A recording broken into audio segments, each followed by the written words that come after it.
우리가 살다 보면 다들 성공했으면 좋은데 자주 실패를 경험할 때가 있습니다. 또 특히 내 잘못으로 인해서 어떤 큰 일을 거르치게 되는 경우에 그럴 때 자책감이 굉장히 커지고 이런 것들이 나중에는 심하면 자괴감까지 찾아오게 됩니다. 그러면 이제 이 슬럼프가 찾아오게 되고 더 심한 경우는 이제 이런 슬럼프에서 전혀 벗어나지 못하고 평생 그렇게 사는 사람들도 있습니다.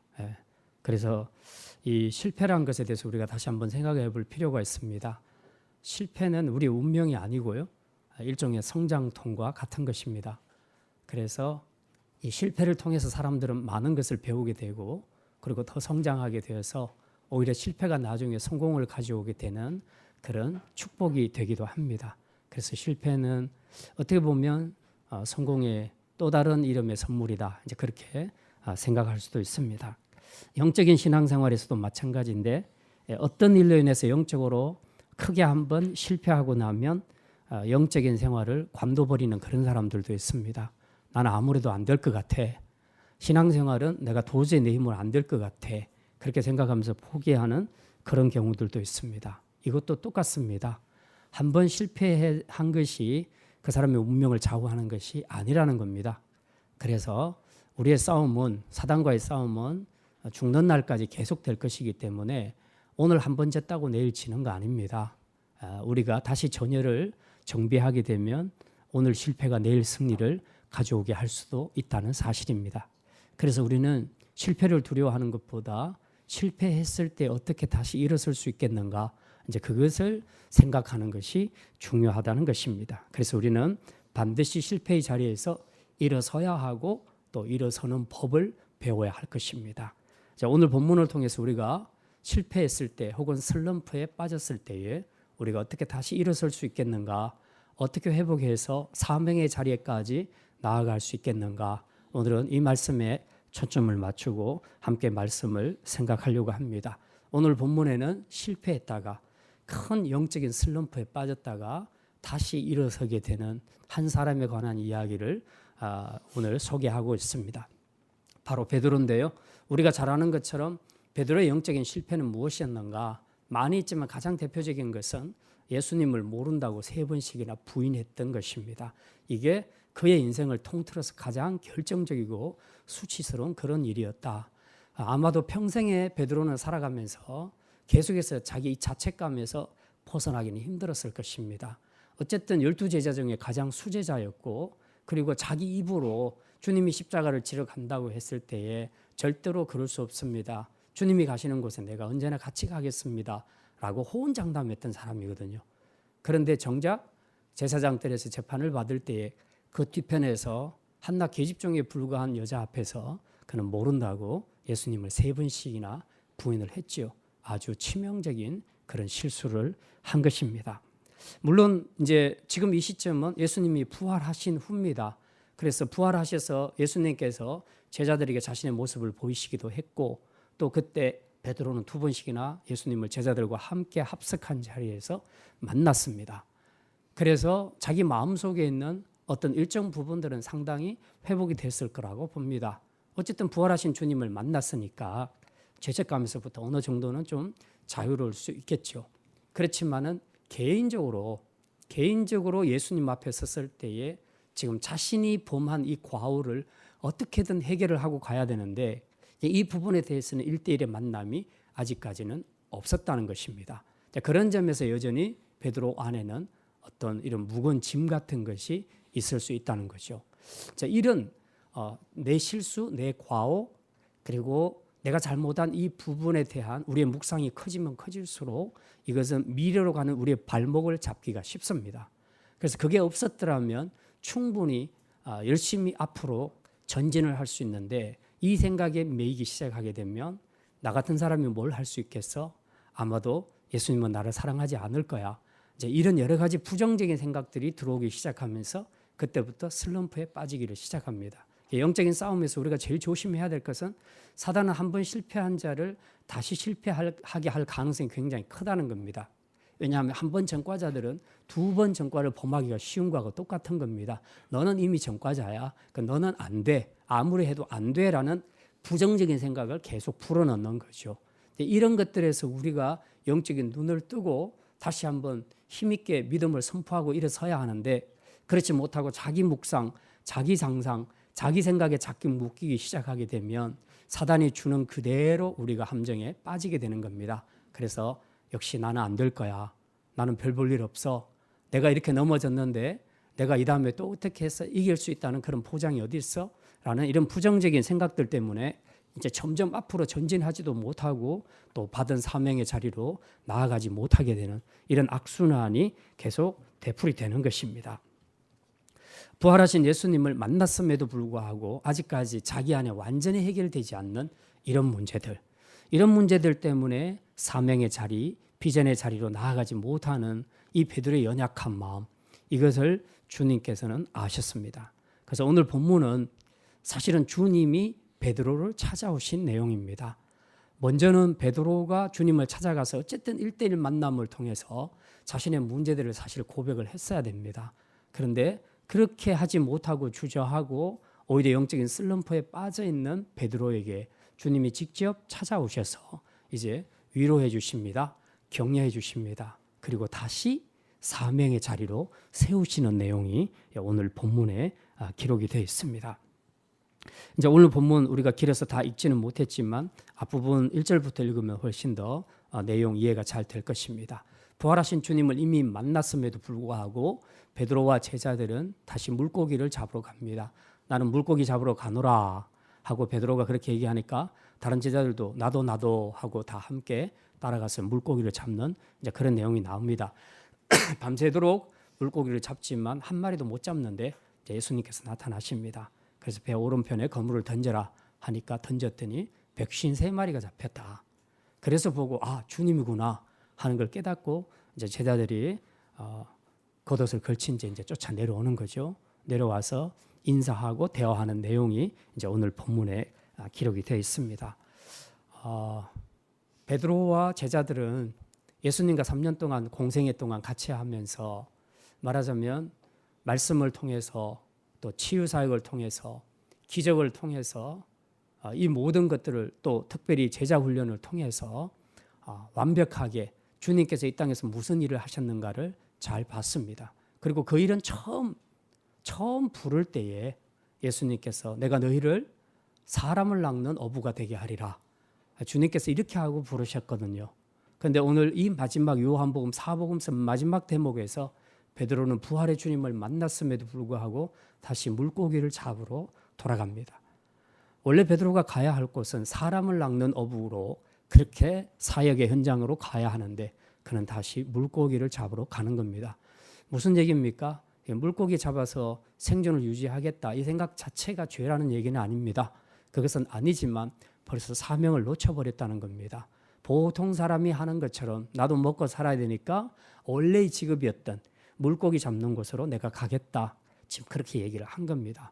그러니까 이거는 범죄라기보다는 하나님 앞에서 영적인 슬럼프에 빠졌을 때에 우리가 사명과 비전을 놓쳤을 때 나타나는 자연스러운 첫 번째 반응이 먹고 사는 것을 염려한다는 것입니다.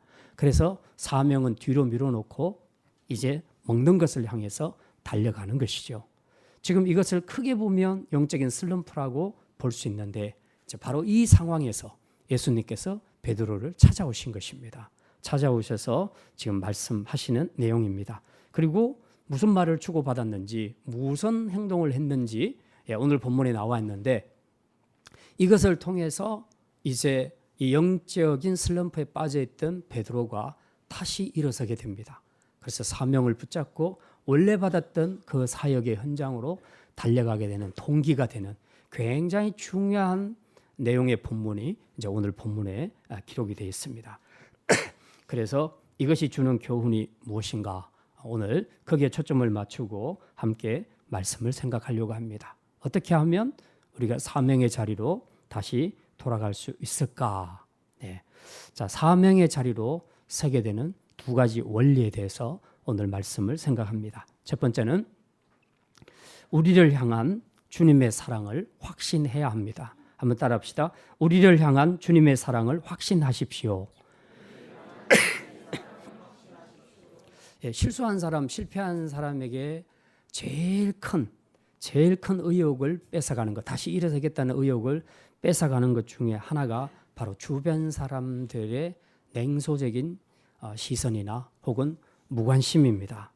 사람들이 더 이상 실패한 나를 관심을 가지지 않는다, 돌아보지 않는다, 나를 볼 때 무슨 벌레 보듯이 그렇게 본다, 이제 이런 생각이 들어오게 되면 이 사람이 다시 일어서겠다는 의욕을 갖는 데 있어서 엄청나게 마이너스가 됩니다.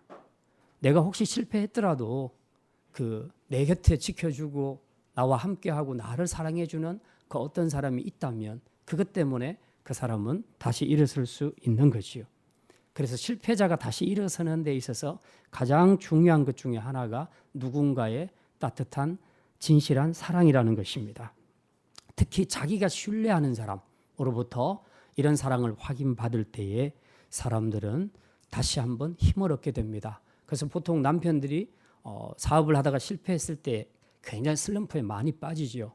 이럴 때 아내가 자꾸 긁는 것을 계속하게 되면 남편은 더 이상 일어서지를 못합니다. 그런데 끝까지 아내가 남편을 지지해주고 격려해주고 또 우리 성도들은 기도해주고 그렇게 나가게 되면 모든 사람들이 자기에 대해서 무관심하고 또 냉소적인 시선으로 봐도 자기 아내가 자기를 확실하게 믿어주고 지지해주게 되면 그 힘으로 다시 일어설 수 있는 것과 같은 원리라는 것입니다.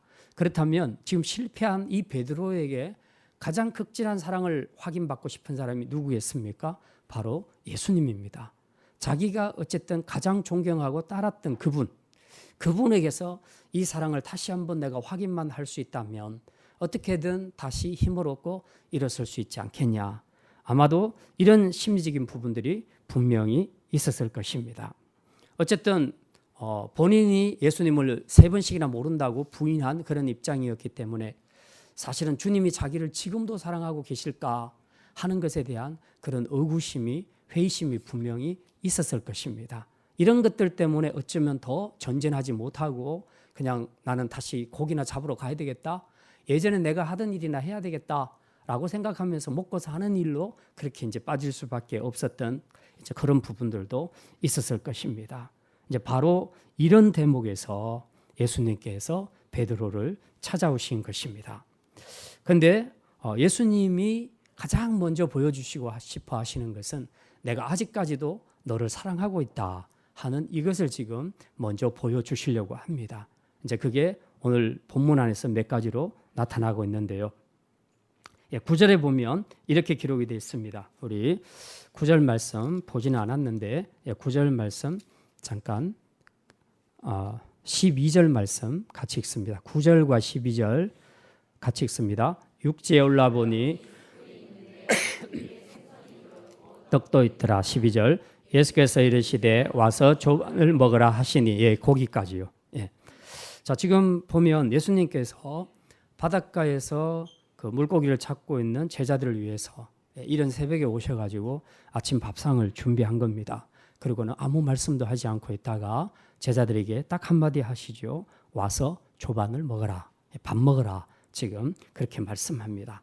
이 대목은 사실 굉장히 평이하게 쓰여진 것 같아도 이거 묵상하기에 따라서 엄청난 묵상들이 나올 수가 있는 의미 있는 내용이라고 생각이 됩니다. 자, 우리가 가끔씩 그 사람들과 관계에서 밥 먹자는 얘기를 많이 하죠.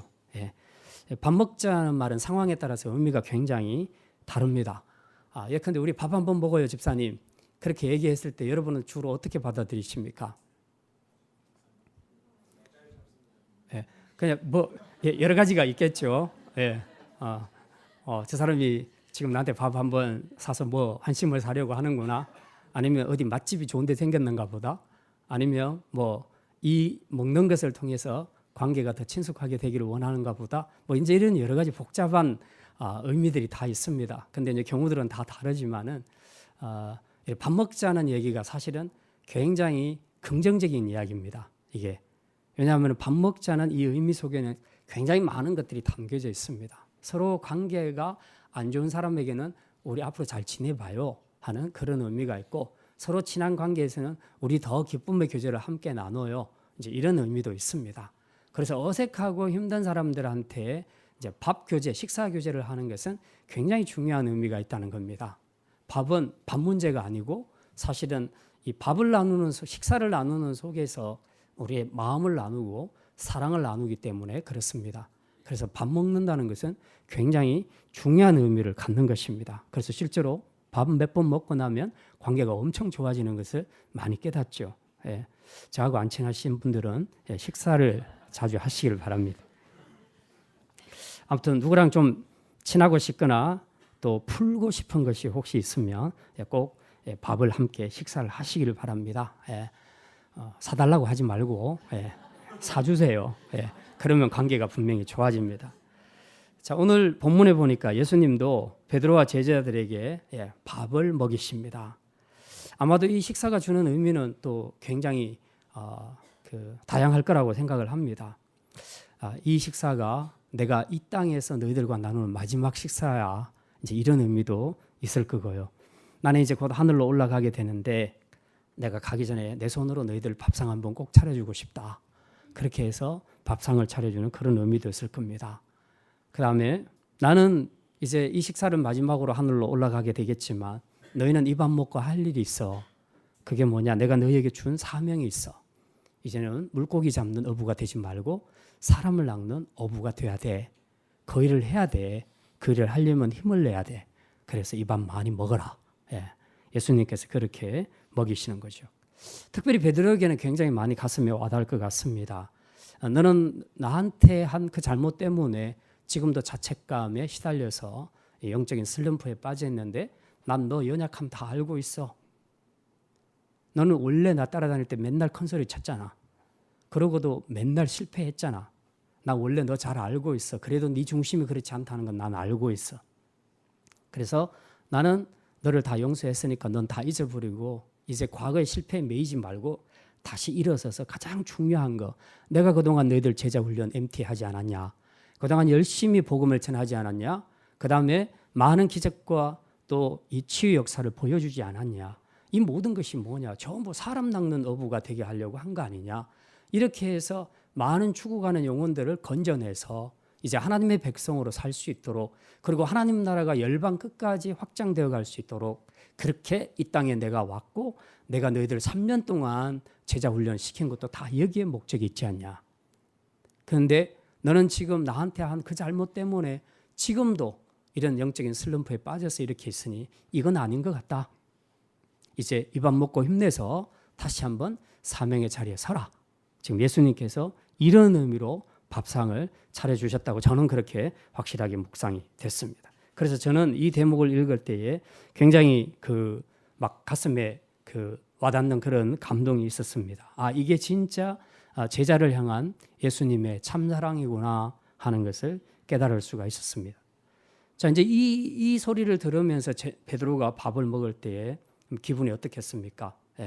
목구멍에 밥이 잘 넘어가겠습니까? 아마 눈물로 감동으로 밥을 먹지 않았을까, 이제 그런 생각을 합니다. 이제 이 밥 한 그릇으로 베드로는 스승에 대한 모든 자책감과 괴로움으로부터 또 자괴감으로부터 벗어날 수가 있었습니다. 왜? 이 밥 한 그릇 안에 담겨 있는 자신을 향한 예수님의 사랑을 확신할 수 있었기 때문입니다. 앞으로 우리도 누군가에게 여러분에게 누군가가 잘못을 했을 때에 그냥 막 꾸짖고 잘못했다는 얘기만 하지 말고 우리가 때로는 좀 밥을 먹을 필요가 있습니다. 밥을 먹이면서 우리가 그냥 밥만 먹여도 마음이 다 전달이 되거든요. 어떤 사람은 밥 먹이라니까 밥은 먹이는데 밥 먹는 그 순간을 참지 못해서 밥상머리에서 또 잔소리를 합니다. 밥 먹으면서 잘 들어. 근데 너 그때 왜 그랬어? 이렇게 이야기하기 시작하면 이게 밥이 넘어가겠습니까? 이 감동 때문에 못 먹는 게 아니고요. 다시 이제 도루묵이 되는 겁니다. 그러니까 밥 먹을 때는 기분 좋게 먹도록 놔줘야죠. 밥을 사주는 것만으로도 이미 내가 하고 싶은 말들이 다 들어가 있는 거예요. 그러니까 별도로 말할 필요가 없어요. 근데 괜히 말하게 되면 오히려 더 지금 걸거부스럼 만드는 것이 됩니다. 사람들은 다 알아요. 밥만 사줘도 이 사람이 뭐 때문에 밥 사주는지를 다 알아요. 그래서 별도로 메시지를 안 전해줘도 그 밥 한 그릇 먹으면서 다 메시지 다 들은 거예요. 아멘 하고 다 받고 앞으로 잘하겠다 그러고 그런 속으로 그런 마음의 결단을 다 하는 것이죠. 근데 그 앞에다 대고 밥상머리에서 자꾸 잔소리를 하고 너 그때 왜 그랬어 하고 이제 또 그렇게 얘기하면 이거 먹다가도 다시 토하고 이제 이런 문제가 생기는 겁니다. 예수님은 제자들에게 특히 베드로에게 말하죠. 이 조반을 먹어라, 이 밥을 먹어라. 그래 놓고는 막 먹고 있는데 너 그때 3번 왜 나 부인했어? 이렇게 얘기 안 하셨다는 거예요. 예. 그냥 먹는 그 모습 지켜보고 그냥 바라보고 있었던 거죠. 예. 바로 이 사랑의 확신, 밥 한 그릇에 담긴 사랑의 확신이 베드로로 하여금 다시 한번 자기를 돌아보고 그 사랑의 힘으로 다시 일어설 수 있게 했다는 사실입니다. 사랑이 확인되지 않으면 움직이기가 어렵습니다. 일꾼도 마찬가지입니다. 말로건 행동으로건 우리는 사랑을 전하는 자가 되어야 합니다. 그 사랑이 전달될 때에 그 사랑의 힘이 그 사람을 다시 일으켜 세울 줄 믿습니다. 두 번째입니다. 우리도 주님에 대한 사랑을 고백해야 합니다. 한번 따라합시다. 우리도 주님에 대한 사랑을 고백해야 합니다. 첫 번째가 뭐라 그랬습니까? 주님이 나를 사랑하시는 것에 대한 확신을 가지라 그랬죠. 주님이 나를 사랑하신다. 나의 어떠함과 관계없이 주님은 나를 사랑하신다. 이 확신이 있어야 다시 일어설 수 있다. 두 번째는 우리도 주님에 대한 사랑을 고백을 해야 된다는 것입니다. 이게 무슨 말입니까? 자, 15절에 보면 조반을 다 먹은 후에 예수님께서 이제 본격적인 대화를 시작하십니다. 15절 말씀 우리 같이 읽겠습니다. 그들이 조반 먹은 후에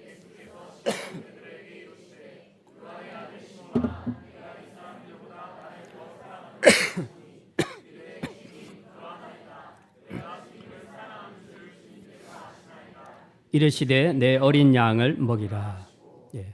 밥상머리에서는 가만히 계시다가 식사 다 끝나고 나니까 이제 예수님께서 본론을 말씀합니다. 이게 지혜로운 거예요. 자, 이것이 예수님이 베드로를 방문한 이유이기도 합니다. 핵심은 뭡니까? 요한의 아들 시몬아, 너 나 사랑하냐? 지금 이제 그걸 묻는 거죠. 근데 이 15절의 첫 질문에서 16절, 17절까지 똑같은 질문을 3번을 하고 있는데요. 그 첫 번째 질문에서만 약간 다른 것이 하나 있습니다. 그게 뭡니까? 네가 이 사람들보다 나를 더 사랑하느냐? 16절, 17절에서는 네가 나를 사랑하느냐 이렇게 묻는데 15절에서는 네가 이 사람들보다 나를 더 사랑하느냐 이렇게 묻고 있습니다. 질문에서요. 비교급을 쓰게 되면 이거 아주 구체적으로 가보자는 겁니다. 흔히 연인들 간에 사랑을 고백할 때, 확인을 할 때 그런 말을 많이 하죠. 자기 나 사랑해? 그럼 사랑하지. 이렇게 하면 이제 알았어. 그렇게 끝납니까? 여자분들? 남자분들? 그렇게 대답하면 여자분들이 알았어. 그러고 끝나요? 그러던가요? 안 끝나요. 그 다음 여자들 질문. 얼만큼? 하늘만큼? 바다만큼? 이제 이렇게 묻습니다. 이런 질문이 계속 이어지죠. 그러면 그럼 하늘만큼, 바다만큼 또 남자들이 그렇게 대답하죠. 그럼 거기서 끝납니까? 안 끝나요. 아직 남아 있습니다. 자기 정말 나 그렇게 사랑해? 그러면 당신 아버지하고 당신 어머니하고 나하고 물에 빠지면 누구 먼저 건질 거야? 아주 구체적으로 묻습니다. 근데 이게 대답이 어려운 게 비교급으로 물어봐요. 비교를 해버려요. 우리 자녀들을 키울 때 그런 거 조심하라 그러죠. 너 엄마가 좋아? 아빠가 좋아? 이거 굉장히 우문이고 아이들 교육이 안 좋다 그랬죠. 부모, 엄마, 아빠를 다 사랑해야 되는데 자꾸 비교급을 지금 질문을 하니까 아이들이 둘 중에 하나는 선택해야 된다. 강박관념이 있죠. 그게 아이를 불안하게 만드는 겁니다. 이거 별로 좋은 질문이 아닌데요. 오늘 예수님께서 보니까 이 비교급을 쓰고 있습니다. 피할 수 없도록. 네가 이 사람들보다 나를 더 사랑하느냐 하고 예수님께서 그렇게 질문을 하십니다. 그냥 베드로는 그렇게 대답하죠. 그러합니다. 내가 주님을 사랑하는 줄 주님께서 아십니다. 이렇게 대답합니다. 그래서 끝난 줄 알았어요. 근데 예수님께서 다시 또 묻습니다. 16절에 요한의 아들 시몬아, 네가 나를 사랑하느냐? 두 번째 이제 질문을 하는 거예요. 그러니까 또 베드로가 대답합니다. 내가 주를 사랑하는 줄 주님이 아십니다. 그러자 17절에 예수님이 또 물으십니다. 요한의 아들 시몬아, 네가 나를 사랑하느냐? 이거요. 비교급으로 질문하는 것보다 더 무서운 게 같은 질문을 계속 반복하는 겁니다. 자기 나 사랑해? 사랑해. 자기 나 사랑해? 사랑해. 사랑한다니까? 자기 나 사랑해? 이거 몇 번 해버리면요, 남자들이 그때부터 막 멘탈이 흔들리기 시작합니다. 지금 저 질문의 의도가 뭘까 도대체? 내가 뭘 잘못했나? 내가 뭐 빚진 거 했나? 또 나도 모르는 뭐 내 안에 뭔가가 또 뭘 알게 됐나? 막 별별 생각이 다 드는 겁니다. 왜 같은 질문을 똑같이 계속 하냐고요. 이게 완전히 숨통을 조아오는 질문이거든요. 예, 정말 어려운 질문입니다. 근데 보통 그럼 여자분들한테 한번 물어보죠. 똑같은 질문을 왜 계속 반복하죠?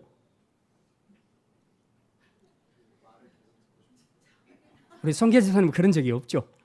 그런 적이 없죠. 남편 너무 사랑해서 믿으니까 그런 적이 없죠. 막 몇 번씩 똑같은 질문을 계속하는 그런 경우들이 있잖아.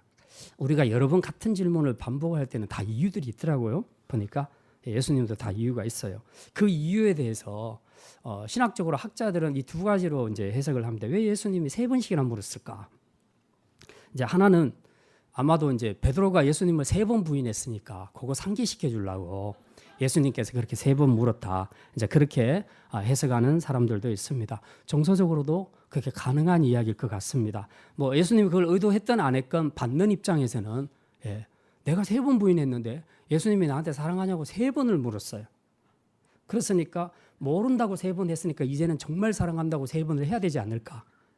그리고 이 자기의 이 죄가 이제 막 생각나기 시작하면서 그때부터는 숫자 3이라는 숫자까지도 막 자기에게 트라우마로 이제 작용하기 시작을 하는 겁니다. 그럴 수가 있다는 것이죠. 신학자들이 해석하는 또 한 가지 해석은 예수님이 똑같은 질문을 세 번 한 것 같지만 거기에 쓰고 있는 그 사랑이라는 단어를 보게 되면 좀 의미가 다르다. 이제 그렇게 말합니다. 실제로 첫 번째와 두 번째 질문에서 네가 나를 사랑하냐 할 때 이 사랑이라는 단어는 원어로 아가페를 사용하고 있습니다.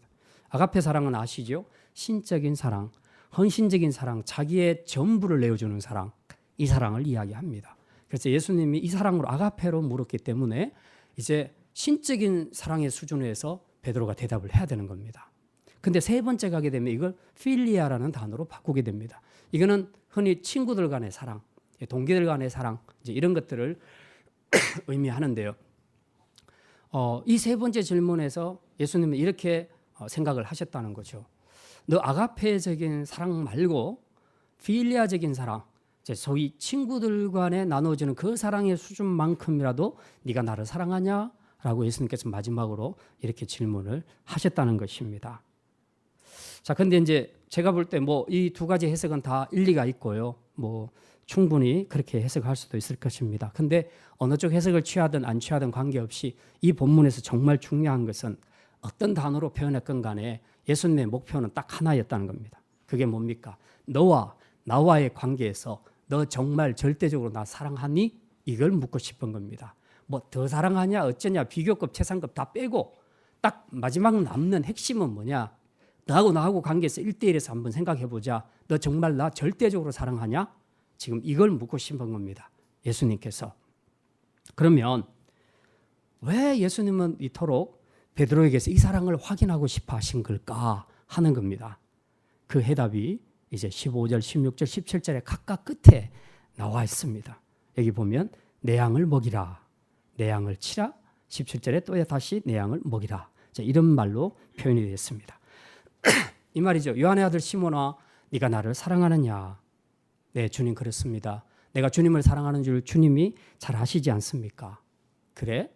네가 나를 정말 사랑한다면, 그렇다면 내 양을 먹여라.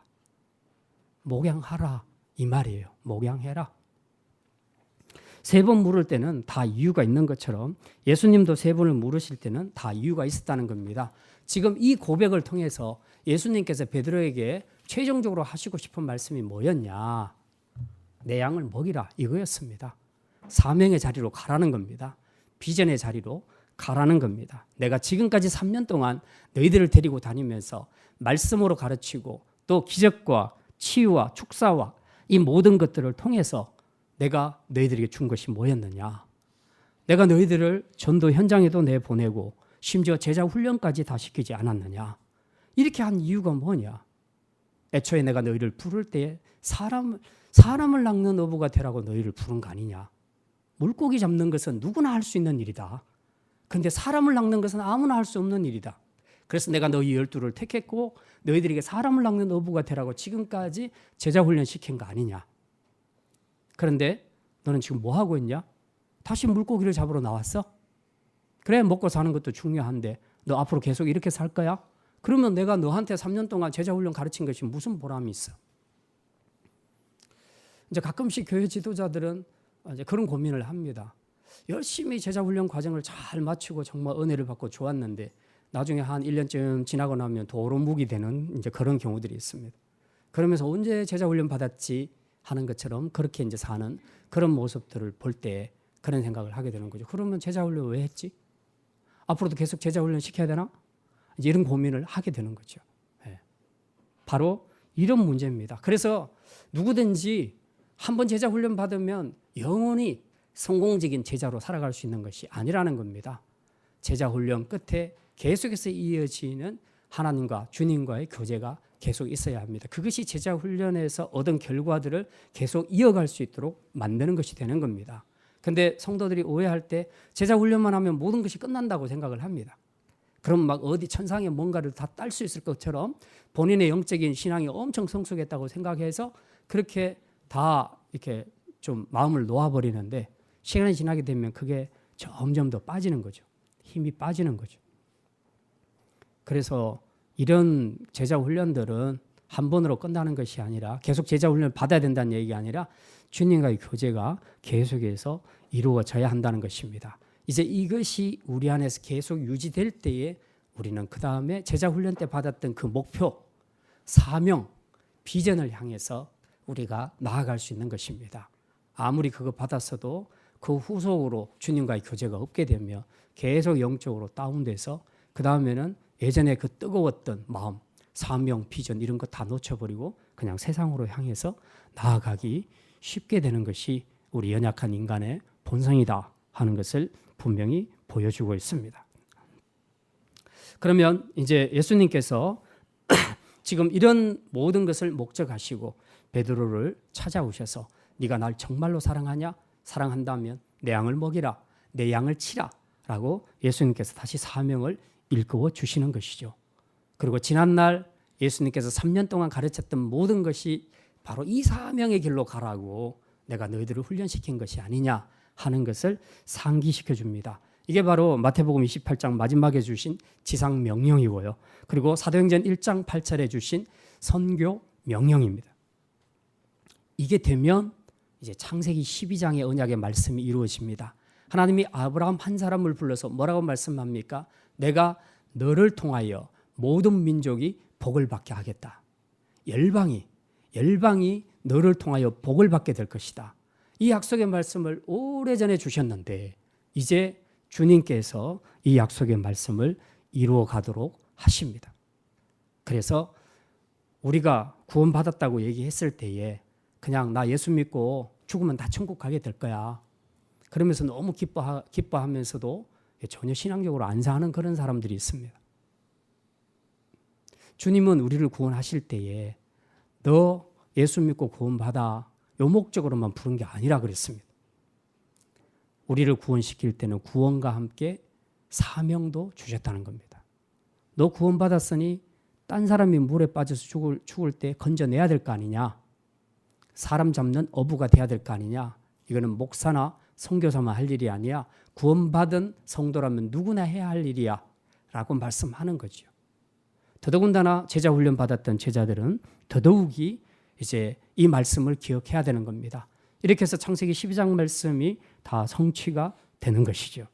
바로 이 사명과 비전, 온 열방이 하나님 앞으로 돌아와 주님을 찬양하고 경배하고 그리고 하나님 나라가 땅끝까지 확장되어가는 바로 이것을 목표로 예수님은 오랫동안 제자들과 함께 사역을 하셨던 것입니다. 근데 이 사명은 그냥 이루어지는 것이 아니다. 사명을 일깨워줬으니까 내가 그렇게 해야지 놓쳤네 하고 일어설 수 있는 사람은 얼마 안 돼요. 사명을 기억은 해내는데 다시 깨닫게는 되는데 일어날 힘이 없어. 그래서 주님께서 오늘 주시는 것이 뭐냐? 사랑입니다. 사랑의 고백. 이것이 필요합니다. 사명을 이루는 데는 내 힘과 의지로 가능한 것이 아니고요. 그것을 이룰 만한 내 안에 내적인 힘과 동기가 있어야 됩니다. 그게 바로 예수 사랑이라는 겁니다. 즉 예수님을 사랑하는 마음이 내 안에 없이는 절대로 사명과 비전을 이룰 수가 없다는 것입니다. 기능적으로는 할 수 있어요. 목사든 선교사든 기능적으로 할 수는 있습니다. 그러나 그 안에는 없습니다. 자기 안에. 예수님을 사랑하는 마음이 없기 때문에 그 사역은 형식적으로만 진행을 되는 것이죠. 그래서 예수님은 이 내적인 힘이 너무나 베드로에게 필요했기 때문에 지금 이 힘을 불어넣고자 예수님께서 베드로를 찾아오신 것입니다. 그래서 똑같은 질문을 3번씩이나 반복하신 것이죠. 바요나 시몬아, 네가 나를 사랑하느냐? 네가 나를 사랑하느냐? 네가 나를 사랑하느냐? 3번씩이나 물었던 것입니다. 복음을 가지고 영혼을 섬기고 하나님 나라를 섬기는 것은 그냥 이론적으로 되는 것이 아닙니다. 나를 구원하신 예수님을 진심으로 사랑하는 마음이 내 안에 있을 때만 가능한 일입니다. 그래서 사역자들은 모든 성도들도 마찬가지고 특별히 사역자들은 더 그렇습니다. 사역을 하기 전에 또 혹은 사역을 하는 중간에라도 항상 내 마음 안에 주님을 사랑하는 마음이 있는가, 그 사랑으로 내가 이 사역을 하고 있는가를 확인해 보는 것이 중요하다는 것입니다. 그렇지 않으면 그 사랑이 없는 상태에서 하게 되면 열심은 일은 했는데 본인은 탈진하게 됩니다. 그리고 기쁨이 없어지게 돼요. 그래서 많은 사람들이 교회를 조금 하다가 힘들면 다 그만둬 버립니다. 다 자기 에너지로 한 거예요.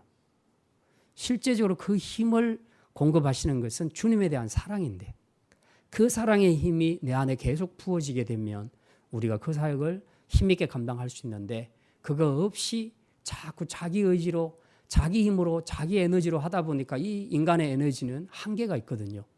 그래서 그 에너지가 소진되는 순간 탈진을 해버리게 됩니다. 그래서 나 다시는 교회 일 안 해. 이제 이런 극단적인 발언까지 하게 되는 것이죠. 참 안타까운 일입니다. 어쨌든 이 주님에 대한 사랑, 이 사랑을 우리가 고백해야 되는데 이 고백이 내 마음대로 되냐 하는 겁니다. 그래서 십자가의 사랑을 철저하게 묵상할 때 그때만 우리는 이 사랑을 회복할 수 있습니다. 아무리 마인드 컨트롤하고 뭐하고 다 해도요. 이 사랑 회복 못합니다. 주님이 나를 위해서 십자가에 죽어주신 그 사랑을 내가 정말 깊이 묵상하고 깨달을 때만 내가 이제 주님을 사랑한다고 고백할 수 있는 그런 우리 신앙적인 고백이 나올 수 있게 되는 것입니다. 이제 말씀을 마칩니다. 우리는 예수 믿고 그냥 죽어서 천국에 가는 것이 우리 구원의 목적이 아닙니다. 우리에게는 구원과 함께 사명이 주어진 줄 믿으시기를 바랍니다. 이제 주님께서는 제자들에게 그랬던 것처럼 우리에게도 동일하게 요구하십니다. 네가 아무개 집사야, 아무개 교사야, 네가 나를 사랑하느냐? 네, 사랑합니다. 그래, 그러면 내 양을 먹이라. 내 양을 치라. 예수님께서 그렇게 말씀합니다. 내가 내 이 일을 위하여 지금까지 십자가에서 죽었고 그리고 내가 이 일을 위하여서 지금까지 3년 동안 이 사역을 했다. 이제 너를 통해서 열방이 구원받는 것을 봐야 되지 않겠냐? 그 하나님의 뜻이 이루어져야 하지 않겠냐? 예수님께서는 우리 각자에게 이런 질문을 던지실 것입니다. 그러니 베드로처럼 예전에 우리가 고기 잡던 그 직업으로 돌아가서 단순히 먹고 사는 것이 우리 인생의 전부인 것처럼 살아가는 이것, 우리가 다시 한번 잠깐 멈춰서서 돌아보고 정말 내가 똑같은 직업을 가지고 일하고 살아도 내 안에 주님이 주신 이 사명이 정말 자리 잡고 있는가? 주님에 대한 사랑이 내 안에 여전히 뜨겁게 타오르고 있는가? 이런 것들을 우리가 돌아보면서 이제 이 십자가에 대한 사랑으로 다시 한번 실패했던 분들, 영적인 슬럼프에 빠졌던 분들은 다시 한번 일어서기를 바랍니다. 주님은 여러분의 어떠함과 관계없이 여전히 여러분을 사랑하고 계심을 믿으시기를 바랍니다. 또한 그분은 이제 우리가 다시 일어서서 재기할 수 있기를 기다리십니다. 찾아와서 보여주십니다. 밥을 먹이십니다. 그 밥 안에 우리를 향한 주님의 사랑이 있음을 여러분이 이제 믿으시고 우리 또한 이 십자가 사랑을 통해서 주님에게 대한 우리의 고백을 할 뿐만 아니라 우리에게 주신 사명의 자리로 다시 돌아가서 어렵고 힘들더라도 끝까지 주님이 공급하시는 이 사랑의 힘으로 우리의 모든 사역과 비전을 잘 이루어가는 그런 신실하고 충성스러운 일꾼들이 다 되시기를 주님의 이름으로 축원합니다. 기도합니다. 하나님, 오늘 주님 앞에서 우리가 행했던 베드로와 같은 모든 실수와 연약함을 생각하면서 혹시라도 후회와 자책감 때문에 심지어 자괴감 때문에 믿음의 자리에 서지 못하고 영적인 슬럼프에 빠져서 사명의 자리로 나아가지 못하는 성도들이 있습니까? 이제 저들의 어떠함과 관계없이 주님은 여전히 우리를 사랑하신다는 것을 신뢰하게 하셔서 이 사랑 믿고 다시 일어나서 믿음의 자리, 사명의 자리에서는 저희들이 되게 해 주시옵소서.